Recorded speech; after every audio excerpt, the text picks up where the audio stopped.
Tara na at panoorin ang mga kaganapan sa pagpunta namin sa Chelsea Hotel para celebrate ang birthday ni Faith at ni Ate Luz.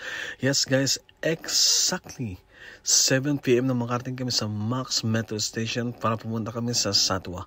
Dito pala ang sabi nilang meet-up point. Ayan, pagdating namin sa metro ay naghanap agad kami ng taxi para makapunta na kami ng mabilis dahil maghamot kaming walang kain. At ayan nga guys, nasakyan namin si Kuya.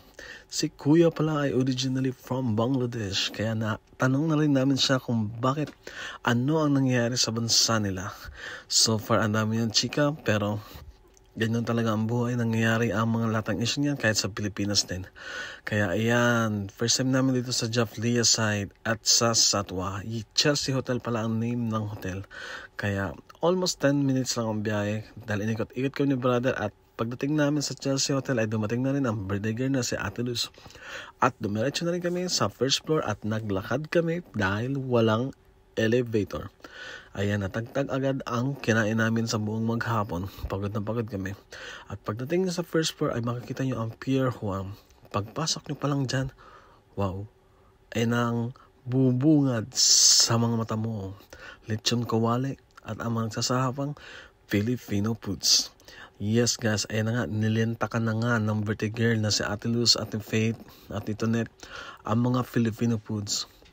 May spaghetti, may fish fillet, may ano pa yung iba? Caldereta, chicken curry, samusa, chop suey, at sotanghon soup.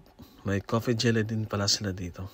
So far so good guys ang pagkain nila dito. Hindi siya basta-basta niluto. Talagang mapapasarap ka, masarap lahat. Pero dahil muton yung caldereta, hindi ako kumain dahil ako makakain na muto. Ayan na nga guys, si Faith 3 plato agad ang tinira niya. Di bali naka isang plato lang pala ako dito guys. So far guys, this is Filipino resto bar pala. Same siya ng Rockies pero masarap ang foods dito. Recommended. Recommended siya. Especially sa drinks niya dahil may pa-coke pa sila. At ayun na nga guys, ang pa-coke nila na nakalagay sa chai na baso. At syempre guys, yung 39 dirhams may kasama na ring drinks. Pagpipilian nyo ay beer, cocktail, or juice. Depende sa inyo. Kaya yan ang napili namin. Kaya let's try and drink na and enjoy the night. Ayan na nga, napabayad na si Faith. Wow, sana all may 1,000 pa. July 29 pa lang pala pero may 1,000 pa si Faith. Yayamanin talaga ang friendship kong to. Sana all. Ayan. 1,000 pala binayad niya. Pero hati sila dahil dalawa sila ni Ate Luz na nag-birthday.